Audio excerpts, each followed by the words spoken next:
Michael's up. He says, hi, I'm still wondering if I should go with the HTTPS version of my site. I have 15 pages with the www version and then 3 pages that have both versions indexed. So I need to choose one direction to go. Staying with www would be the easiest. I'm assuming you mean staying with www that doesn't include the HTTPS, because I think that's what you're talking about, the protocol, because either you have SSL or you don't, right? So typically in a question like this, I would expect somebody to be asking about the difference between HTTP and HTTPS. In this case, you're kind of mixing 2 different concepts here. So I'm not 100% sure where you're going at with this.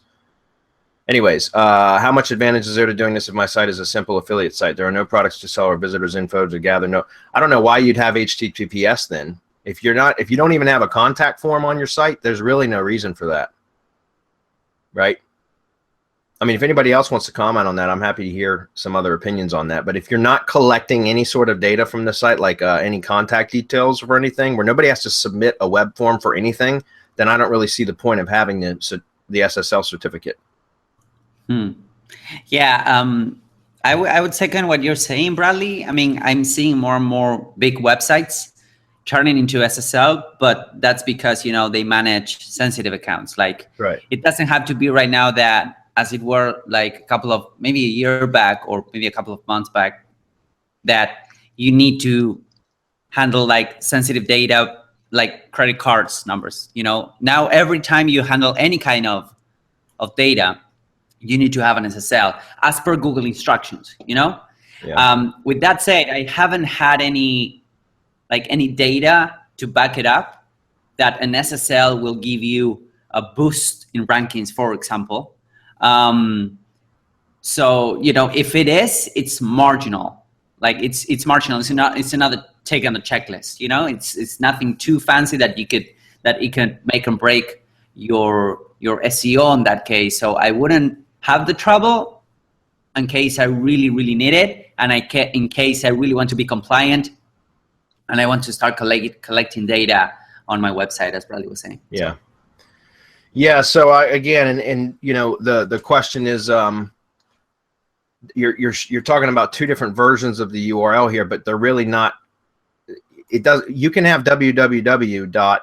Whether you have SSL or not, it makes no difference. That's just your preference in how you display the URL. I recommend that you go with the www version of it, because that's kind of treated as if it were a subdomain.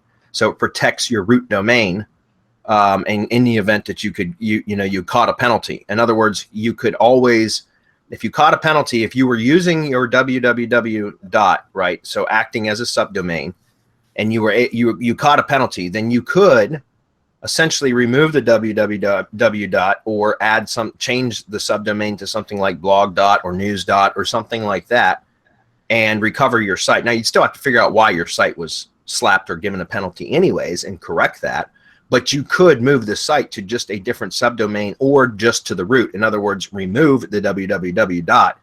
And you could get your rankings back, or at least remove the penalty would be temporarily lifted until Google caught back up with you, unless you've fixed and resolved the problem that caused it to begin with. So again, that's just a personal preference, and adding www. Can be done within the WordPress dashboard, right? So you go to settings, general, and it's the site address. There's 2 fields that you have to edit that and add the www. to, and then once you click save, it'll prompt you to log back in. From that point forward, WordPress should handle all the redirects and canonicals correctly. But that doesn't affect the HTTPS, SSL or not, whether it's using the SSL version of the protocol or not. That doesn't handle that. That's something else that you have to,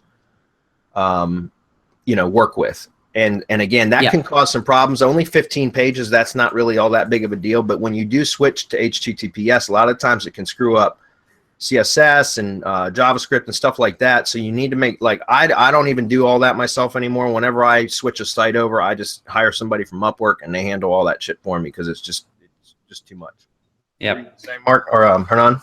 Yeah, no, I was about to say that you need to be consistent. You know, whether you decide to do HTTPS or not, you need to be consistent. Like, everything should be pointed at one URL, because you can have http domain.com http://domain.com, HTTPS domain.com, and they're all different URLs. You know what I mean? Yeah. So you need to be consistent. So whether you use HTTPS or not, and whether you use ./, which I concur with Bradley on this case using ./, I've seen on some spammy niches that people will use .15 or .3 or .4, .7. That's the iteration number 7 of that website. That keeps getting spam and keeps being redirected. So it's crazy. But I mean, you need to be consistent whether you decide to do it or not. That was my point.